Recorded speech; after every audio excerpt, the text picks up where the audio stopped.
আপনারা এই মুহূর্তে দেখছেন খাস খবর বাংলা ওয়ান। আমরা রয়েছি রঘুনাথপুর থানা অন্তর্গত আই লাভ রঘুনাথপুর, ঠিক তার সামনেই কোর্টের কাছাকাছি, থানার কাছাকাছি। অবশ্যই নিচে দেখতেই পাচ্ছেন যে ব্ল্যাক আস্তরণ রয়েছে। সেই ব্ল্যাক আস্তরণটা অবশ্যই বুঝতে পারছেন যে এটা টাটকা, মানে আজকেরই করা।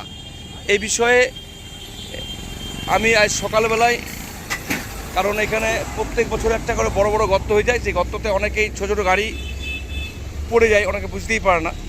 তো এই খবর আমি আজকে ঠিক 12টার সময় ছবি সংগ্রহ করি। খবরটা করার আগে আমি প্রশাসন লেভেলে আমি বিষয়টা জানাই। জানার পরে কিন্তু কাজ আগে দেখুন, যখন হয়নি তখন সেই টাইমের অবস্থা দেখুন কি অবস্থা রয়েছে।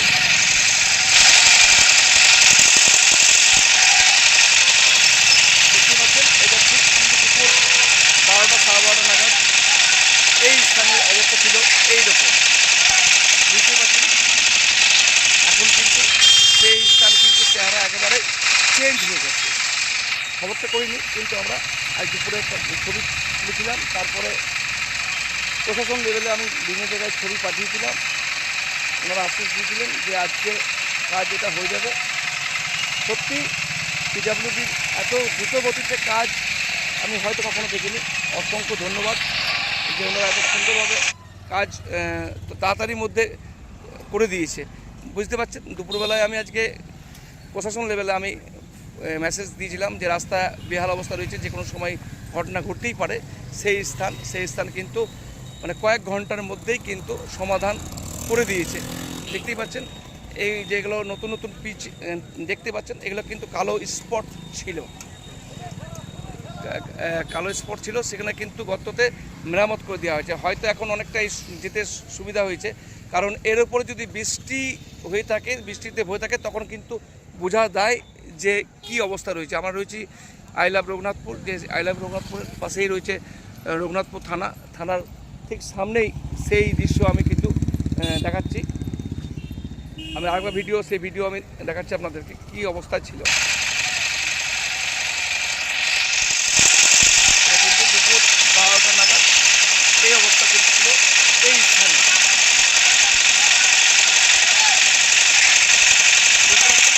বড় বড় গর্ত,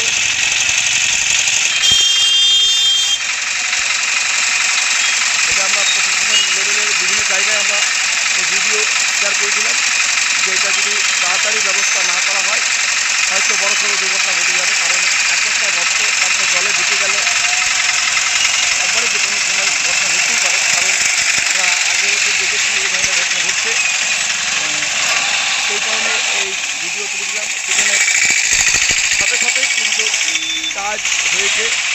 আমরা রঘুনাথপুর থানার এএসআই বাদল মাহাতোকেও বিষয় জানিয়েছিলাম, রঘুনাথপুর এসডিপিও স্যারকেও বিষয়টা জানিয়েছিলাম। রঘুনাথপুর এসডিপিও স্যারকে জানা মাত্রই কিন্তু দেখলাম কয়েক ঘন্টার মধ্যে কিন্তু কাজ সমাধান হয়ে গেছে। রঘুনাথপুর থানার আইসি ওনাকেও দিয়েছিলাম। মানে যাই হোক, সত্যি ধন্যবাদ। এত সুন্দরভাবে এত জলদির মধ্যে যে কাজটা হয়ে গেছে, মানে আমরা ভাবতেই পারিনি। তো অসংখ্য ধন্যবাদ। কারণ আমরা হয়তো 2 দিন 3 দিন আমরা অপেক্ষা করি যে কখন কাজ হবে, এটা খবর করতে হয়নি। খবর করার আগেই জাস্ট ছবি দেখা মাত্রই কিন্তু সমাধান হয়ে গেছে, সেটা আপনারা দেখলেন রঘুনাথপুর থানার অন্তর্গত আই লাভ রঘুনাথপুর সেই স্থানে। আর আরেকটা বিষয় বলবো, এই ধরনের ছোট বড় গর্ত পুরুলিয়া বরাক রাজ্য সড়কের বিভিন্ন জায়গায় রয়েছে। হঠাৎ করে বড় বড় গর্ত রয়ে গেছে। এই বৃষ্টির সময় এই গর্ত কিন্তু ভয়ানক পরিস্থিতি, কারণ এগুলোকে মরণ ফাঁদ বলা যেতেই পারে। কারণ আমাদের কাছে হয়তো যারা আমরা ডেলি যাতায়াত করছি তাদের কাছে কোনো অসুবিধা নেই, কিন্তু যারা নতুন যাতায়াত করছেন, ড্রাইভিং করছেন, তাদের ক্ষেত্রে কিন্তু এটা অনেকটাই কিন্তু বিরাট মানে মৃত্যুর ফাঁদ যাকে বলা হয়। সেই কারণে আমার এই লাইভ করা।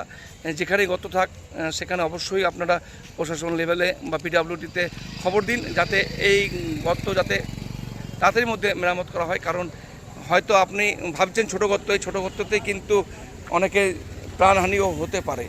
সেই কারণে আমার লাইভ অসংখ্য ধন্যবাদ প্রশাসন লেভেলের সবাইকে যে আমাদের বার্তা পাওয়া মাত্রই সাথে সাথে যে কাজ করে দিয়েছেন। অনেক মানুষের সুবিধা হয়ে গেছে, কারণ এখানে ঠিক দুপুরের আগে বড় বড় গর্ত ছিল, সেই গর্ত কিন্তু আর নেই।